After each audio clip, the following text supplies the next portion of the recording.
Thank you for watching the Westwood High School senior presentation. First, let's just make sure you know who your counselor is. This year, Miss Edson is replacing Miss Camardo, so if your last name starts R through ST, your new counselor is Miss Edson. So she'll be taking care of all your stuff for Common App and colleges and rec letters. Next, we have the counseling website. I cannot stress enough how important seniors need to use the website. There is so much here. So let's just really quickly spend a couple seconds going through it. So first thing first, if you're wanting to look where seniors have gone in the past, this is a great way to kind of look at admissions. Applying to college. Everything you're going to need is all linked under here. If you're going to take a last minute SAT or ACT, prep, sign up here. This presentation and everything you could need right here under grade level. If you're an athlete and needing to do NCAA, that's all here. As the year goes on, you're going to be getting scholarship and financial aid information from me. It's all going to be here.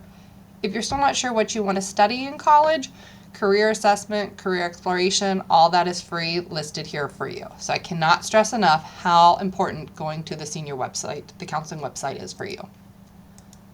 Okay, real quickly, in your mind, I want you to make sure you are in all the courses you need for graduation. Every senior needs to make sure before they graduate they've got English 1 through 4.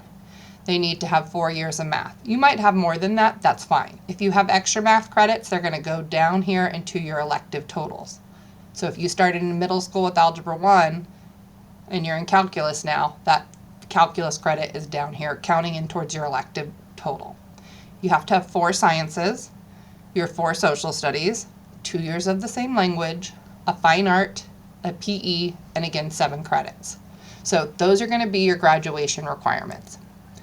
Okay, endorsements versus academy. This is something I always like to talk about just because I don't want anybody to be caught off guard. Sometime in the fall, you will be sent an email from our district CTE people saying you can order your academy stoles for graduation. Academy stoles are for taking an elective sequence for 3 to 4 years and you earn an academy. This is completely optional. It's something because you enjoy doing it. So 4 years of comp sci, 4 years of engineering, 4 years of band, 4 years of art, 4 years of animation, graphic design. So if you're in an elective for the 4-year sequence, some might only have 3 years like fashion design, you would get a stole to wear at graduation and you can order that. Again, that'll come out sometime this fall. You need to be watching your emails, parents and students. Endorsements. An endorsement is something required for graduation. This is not necessarily an elective-based thing. Your academies can count as endorsements, but endorsements can also be academic. So by taking your 4 core classes every year, you automatically get multidisciplinary. If you take 4 business electives, you can go under the business.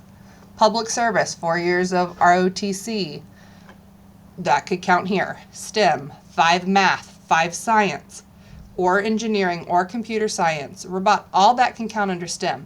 However, if it's 5 math or 5 science, that's not an academy. So even though you might have a STEM endorsement, you won't get a sash to wear at graduation for it. Arts and humanities, again, 4 years of theater, band, orchestra, choir, art, can get you your arts and humanities, academy, and endorsement. However, taking 5 social studies or 4 foreign languages can give you an endorsement here. Again, there's no sash for those because those are academic. But I just want to make sure that's understood so you know if you're going to be getting a sash for an academy. There's not sashes for endorsements. Okay, so now let's actually move into college applications. Again, we've talked about some of this in your junior year, but we really want to kind of hit home on more like the logistics for this year. So you need to send your transcript to all the colleges you're applying. A transcript costs $5, and when you order a transcript, we not only send your transcript, we send your senior schedule and the school profile. The reason I like to say all that is because you're going to see that on college checklist, what all needs to be sent, and you're going to see senior schedule, school profile, transcript. Just know when you pay $5 for a transcript, we send all 3 things automatically. The SSR, the secondary school report. Any school you apply on Common App is going to require this. Again, all of that, when we do that, we'll upload, as your counselor, we'll upload your transcript, your senior schedule, and your profile. So know that will all be done. And Westwood also will do your counselor rec letter in Common App. Again, you type in your counselor's email address, it's part of Common App, and then that will automatically make us eligible to be able to do your SSSR. So Common App is going to be your friend this year. Okay, so transcripts.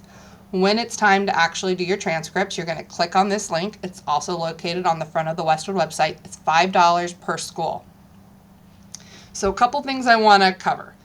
There's something called a percentile certificate, and this goes into detail on the counseling website under the GPA section. But Westwood is a non-ranking high school. We only rank the top 10% because legally we have to in the state of Texas. However, most of the country does not rank students. So a lot of times you could have great grades, be an A student, have good test scores, but then a college sees your 30%, they're like, oh, well, that's weird. They don't understand the Westwood bubble and how so many of y'all have such amazing grades and amazing test scores.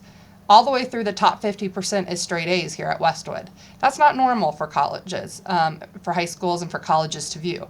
So we want to make sure having no rank on your transcripts helps you. This is something I always tell parents because they don't really a lot of times understand, is like UT. Top 6% is automatic. However, that's only like 40 students here at Westwood in our graduating class. Every year consistently we have around about 120 students get accepted into Westwood. That's a lot more than 6%. So usually a percentile certificate would hurt you. So I cannot in good faith tell anybody to ever buy a percentile certificate off the transcript request form. The only way you would ever order one is if, let's say, you're talking to a college or a scholarship and they say, hey, if you can prove to us you're in the top 15%, you will get this extra money, then yes, do it. But it should not be used for admissions because it more than likely will hurt you. So on Common App, this is a way you can save some money. So if you're using Common App to apply to colleges, when you fill out the transcript request form, your name of college is going to be Common App. And I know that seems silly, but on Common App, how it works is you make a Common Application account and then you pick all the colleges you want to apply to across the U.S. Well, you only do things once. So we will only actually upload your transcript into Common App one time. Your counselor will only upload their rec letter one time. Your senior schedule one time. The school profile one time. And then all colleges can access it. It's kind of like sitting in a database where then all the colleges you are applying to can access everything we put in. So we're not actually going to upload your transcript to every school in Common App. We upload it one time. So we can save you money. And so what you would do in the transcript request form, when it says name the college you want us to send your transcript to, you just literally write Common App. So even if you're applying to 10 schools, we're only going to charge you one time for your Common App transcript. So that can save you a lot of money. The other thing is, a lot of colleges have deadlines, December 1st, January 1st, and the important thing to note about December 1st and January 1st are the holidays that surround those dates, or are those dates. So the colleges are closed, Westwood is closed, so you need to make sure if you have a college deadline right at a holiday, you need to make sure you've sent your transcripts and ordered them off that website and paid for them 2 weeks before the application deadline. What I would recommend is you get this done in August. If you know where you're applying, go ahead and send your transcript early, and then that's off your to-do list. Because here's the thing. Once a college receives a transcript, your admissions file starts. They don't throw it away, even if you haven't applied. Nope, they keep it and wait for your application to come in. So I cannot recommend enough sending your transcripts early. So take care of that. Don't let that slip through the cracks. Letters of rec. So on Common App, you're definitely going to have your counselor and then probably 2 teachers. And they'll give you specifics. So like if you're applying for like a physics degree, they're probably going to want one science teacher and somebody else. A lot of times I recommend finding 2 teachers that know you in a different way. Because if you pick a physics teacher and a chemistry teacher, they're both probably going to talk about the same things. The same characteristics. You're a good student, you work well in lab groups, etc. You want 2 people that know you in a different way. So maybe a physics teacher who can talk about academics, but maybe you're a president of a club or you're on a sports team or something else where they're going to talk about you in a different way. because rec letters help when there's something different. They're adding something new to your application. So if you use two similar rec letters, that's not going to help you. Only one helped you. The other one was just a quick breeze through because it didn't add anything more to your application. So really be thinking about that. I would also be asking your teachers and counselors early for a rec letter, because you might think, oh, I need a rec letter and I need it next week. Well, 20 other kids might have asked you before you, and they're maybe a month out. So you need to ask early. And then I would make sure, communicate with them exactly how the letters are supposed to be sent. If they're Common App, it's super easy. You just type in an email address and they upload it to a portal. That's going to be the easiest way. And then once they do that, you need to follow up with a thank you note and email. And the other thing is, this needs to be from the student, not the parent. If a student wants to ask for a rec letter, they need to put the effort in to go and have that conversation and talk with them. That's just basic manners 101. We want our students taking ownership of this. Okay, so what else are you going to send? You are going to need to send your test scores. During COVID, a lot of schools became test optional. That seems to be reversing. So you might want to go ahead and get your test scores sent. You've got to fill out the application, essays if they're required, application fee or fee waiver, a resume may be optional, portfolio may be optional, and the resume and portfolio. Honestly, in my mind, a resume should be done by every single person, because that's the meat of the application. Students, you're going to notice as you fill out applications, there's usually a character count for a lot of questions where it says, please list your activities you're involved in and give us a brief description. Well, you might only be able to use 100 characters to describe your activity. Well, if you were in band, you can't describe everything you did in band in 4 years in 100 characters. So your resume is your supplemental information. That's where you give all the description of band. You know, maybe you were saxophone, maybe you were section leader, maybe you were on loading crew, all the hours before school, band, summer camp, practice, marchathon, all that extra stuff you did on top of being a good student. That's what's going to show colleges like, wow, I'm impressed the student was able to do everything they were. So even though a resume might say it's optional, you need to do it.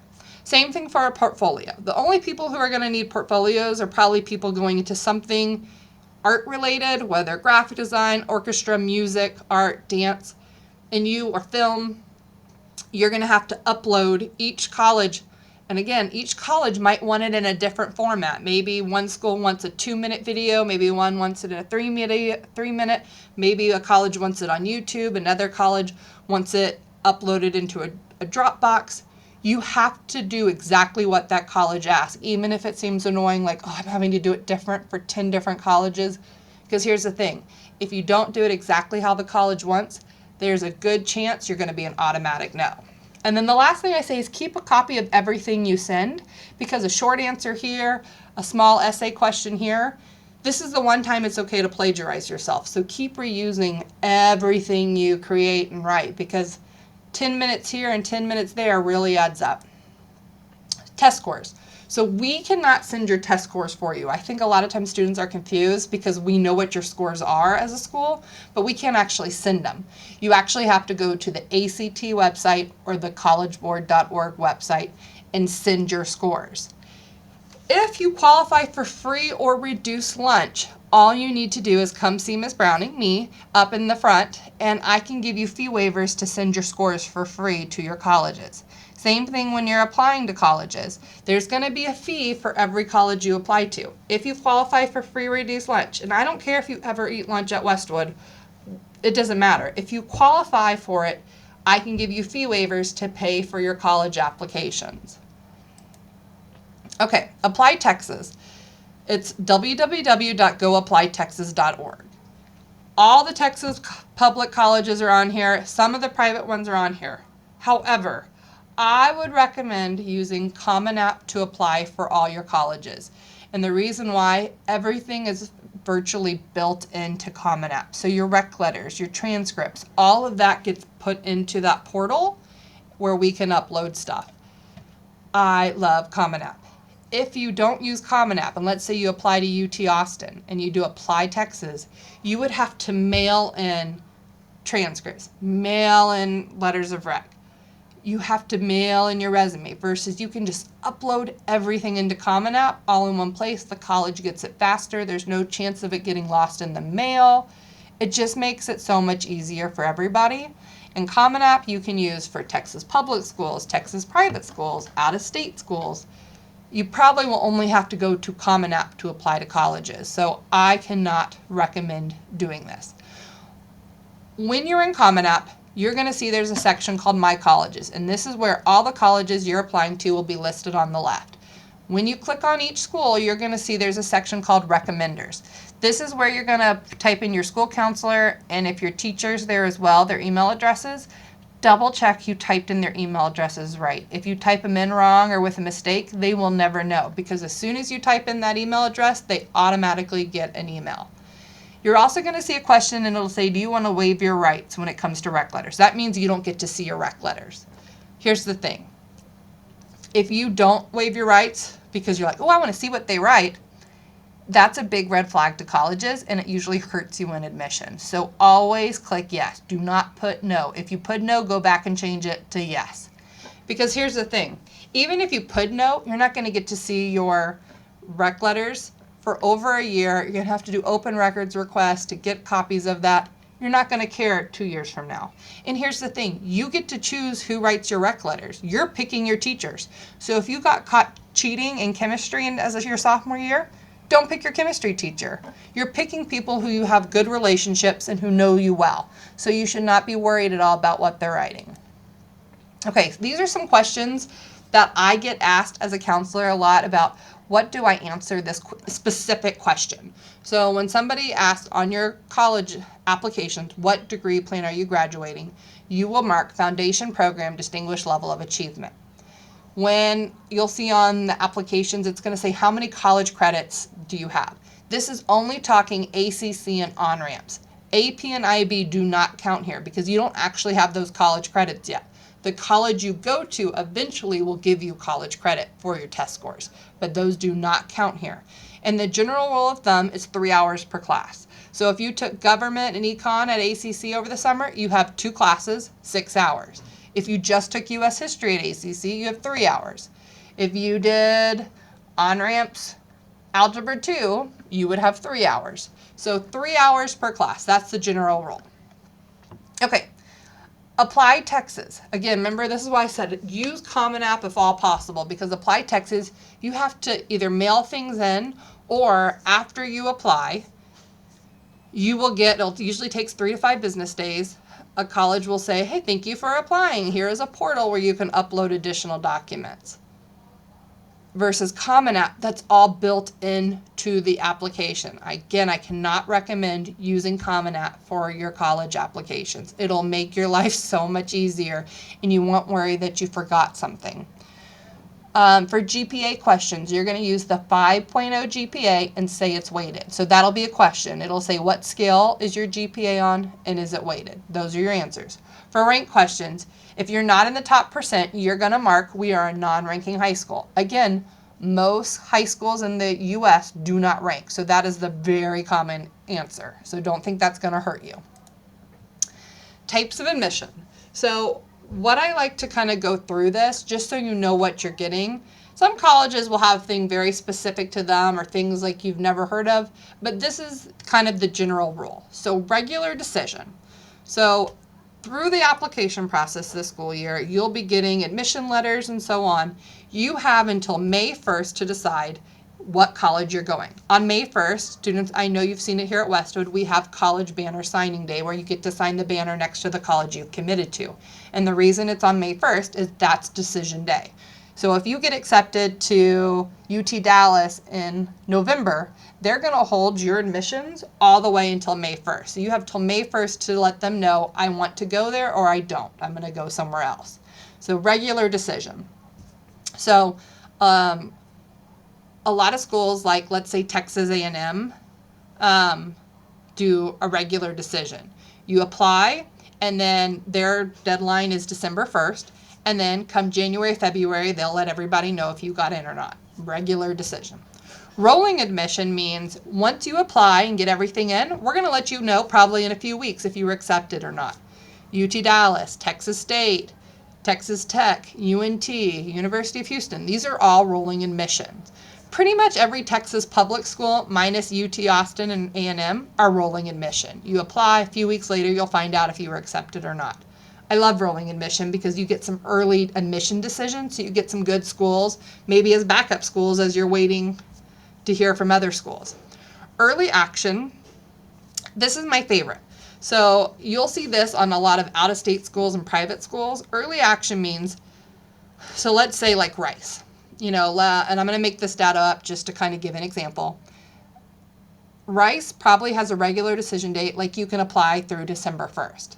But if you apply by October 1st, that's early action. They're going to increase your chances of being accepted. So they have a higher acceptance rate in the early action pool versus regular decision pool. So your chances of getting in are a little higher. And they're going to let you know probably by the end of the year, so by the end of December, if you were accepted or not. So you're going to even find out earlier. They're still going to hold your admissions till May 1st, so you have time to decide. But early action just means you've increased your chances of getting in, and you find out early if you got in or not.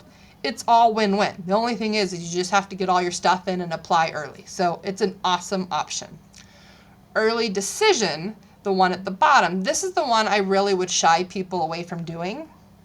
Early decision means, again, just like early action, you apply by an earlier date, but you only get to pick one school for early decision. And you'll find out early, just like early action if you got in. But here's the big difference. Early decision, if you do get accepted, at that point you have to call all your other universities and withdraw your applications, so you'll never know if you got in, and you're out the money applying to all those schools. So early decision is a legally binding contract. If you do early decision, you pick one school, and if you get in, you're committed to going. So early decision, why would you do that? Because here's the thing, if it is your dream school, let's say Rice was your dream school, you're not going to have a problem being in a binding contract with them. An early decision increases your chances of getting in even a little bit more than early action. So you really only do early decision if you have a dream school, that if you get in, you and your family have talked about it, they will 100% support you going there. So again, that's the only reason you should ever do an early decision. I've already kind of talked about this a little, but just remember, in the state of Texas only, if you're in the top 10%, as long as you apply to a Texas public school, you will be automatically granted admission. UT Austin, that's top 6%. However, if you don't apply by the deadline and get all your supporting documents in, that doesn't count. You have to actually apply and meet the deadline to use this automatic admissions. Essays. Essays are going to be something you're going to be working on in English 4. You really need to take your time, have lots of people read over them, look for spelling, look for grammar. But the big thing is they need to be from the heart and they need to answer the question. Don't try to use so many big words that it gets muddled. Essay readers at colleges read hundreds, if not thousands of essays. So they need to be read from top to bottom without having to get confused or be like, what were they trying to say? No. It needs to read easy from top to bottom smoothly, and it needs to make sense and really answer the question. So I cannot stress that enough. Again, you also need to make sure you're finding the right college for you. I really like this website, bigfuture.collegeboard. It's free. You can put in things like degrees you want to study, what states you want to live in, what's your GPA, what's your test scores, and it'll find a college right for you. So if you want to be in a big town or you want to be in a small little tiny town for the small college town feel, you can pick all of those demographics and then it'll spit out, okay, these would be the best colleges for you. Because here's the thing, you might know a lot about all the Texas schools, but you might not know all the schools in Rhode Island or Montana or Oregon. So this is a good way to see colleges around the country. Things to think about, again, do they have a good major, a good department for your major you're wanting to study? If you want to do research, is that something that's important to you? Do they only let freshmen research or do they let only upper do they let freshmen or they only let upperclassmen? Do you want to be in a city like New York, Chicago, or would you rather be more in a small town? Do you want it to have a religious requirement, a religious affiliation? Some colleges you have to take religious classes. How much does it cost versus the job? If you want to be a school employee, but you go to a college that's really fancy and expensive, are you really going to earn that money back? The diversity. There's schools all over the country, and you might want to go to a school that has people that look like you, or you might want to meet people of all different races, ethnicities, religions.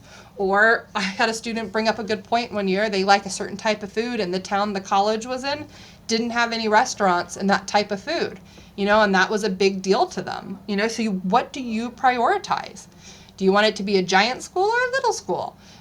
Do you want Greek life? Location. Do you want cold climate, hot climate? Class size. Do you want all your classes your freshman year to be in giant lecture halls, or do you want them in classes of 15? In-state, out-of-state. Do you want to have to travel to get home? Or you're like, I'm fine not coming home every weekend. So just things to think about. When I get asked how many schools you should apply to, I always say make sure you apply to a backup school, one that you've looked at and based off your GPA and test scores, you'll know you'll get into. That way you have a safety school in your pocket to begin with. And then I would say 4, 5 more. Again, I know a lot of people apply to 20 schools. If you don't really see yourself going to those colleges, or they don't even have the degree you want, why? You have so much else going on senior year. You don't need to waste your time applying to schools you have no plan on going to. So that would be my big piece of advice. College visits. On the counseling website, up in the top corner, you'll be able to see where colleges are coming on our campus. The calendar's here. It'll tell you which colleges are coming what days. All you have to do, hopefully you started, there's already a couple scheduled, and it's still in July right now, but we'll have over 100 before the end of the semester alone. But take advantage of those, because those are the people who are reading your admissions. Go on tours, visit campuses. You get 2 days a year that don't count against you, so use them. For in-person college visit, places you might want to visit when you're on a campus, but make sure you get from your Alpha office a college visit form. You take it with you when you go. Somebody on the college, maybe your tour guide or somebody in one of these offices signs it showing it was there. You turn it in, and we wipe that absence off of your attendance record. So you get 2 days this year. Use them. Housing, definitely when you're on campus, is things to think about. Are you going to live on campus? Are you living off campus? When do you need to apply for housing? Some schools don't have enough, so they have you apply for housing before you ever find out if you're going, versus others won't let you sign up for housing until you get a spot there. So things to think about. Paying for college. So the financial aid. As of a couple years ago, you have to apply for financial aid, whether it's the FAFSA or TASFA, for graduation. It is a state of Texas graduation requirement, not a Westwood, not Round Rock ISD. It is a state of Texas graduation requirement. Myself, Ms. Browning, will email you throughout the year when it's time for financial aid. FAFSA is for U.S. citizens and approved non-citizens, which I have linked in. TASFA is for students who are here on visas, undocumented, non-U.S. citizens. So there's an option for either. So you will get lots of information on that. But just know, to graduate this year, everybody has to get that checked off. So that is not something you want to wait. It usually opens up October 1st, and I say everybody should be done with by January 15th to make sure it's done and taken care of. It's I'd like to say a very simple website, and for some people, you'll go through it and be done in 30 minutes, and you'll have no problems. Other people's will have weird tech glitches, and if that's the case, you will let me know, and I will try to help y'all 100%. Or I'll give y'all a phone number, or we'll have some in-person workshops where you can come in and get help from experts. So just know we will help you through that process. In regards to scholarships, starting later this fall, you will start getting emails from me almost weekly with all our local area scholarships. So local businesses and organizations who want to give money to Westwood kids I'll be sending it to you. If you're wanting to get an early start and start looking, definitely you're going to want to look at the colleges you're applying scholarship websites. But there's also some big websites you can look. You can also just Google things you might want to think about when Googling.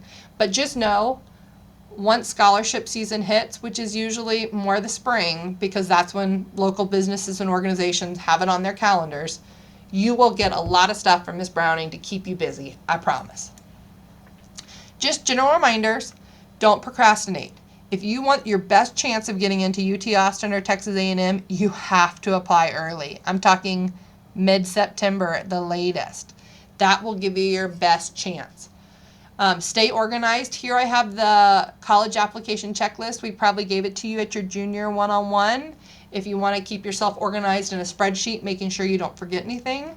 This year, stay in contact with your teachers in regards to rec letters, your grades. Colleges are going to see your grades this year, so you need to stay on top of them. Don't let senioritis hit. Again, monitoring your home access. You shouldn't have any big surprises if you're staying up on top of things. You need to be checking your emails, student email, multiple times every day. You're going to be getting stuff from Ms. Browning, your counselors, things that you need to make sure you're doing and you don't want to miss out on opportunities. Also, your whatever email address you use for college, because it can't be your student email because they can't email you on that. So you need to use a private email. You need to be checking that because, again, colleges will be emailing you stuff, and if you miss their emails, you could miss out on something. Social media, now more than ever, can get you kicked out of a college real easily. So you could be accepted, and then they could decline your admissions based off social media. Or you might not even be accepted if your social media presence is not acceptable. So general rule of thumb, like if you wouldn't want a grandparent seeing it, it shouldn't be out there. Colleges don't want to see it either. Again, check the counseling website. You have everything linked in that you could possibly need. You just need to take advantage of it. I cannot stress that enough. You have amazing counselors here on campus who can answer your questions. You just can't be shy or wait till the last minute. You need to come and see us. Okay? I cannot stress it enough. Thanks for watching.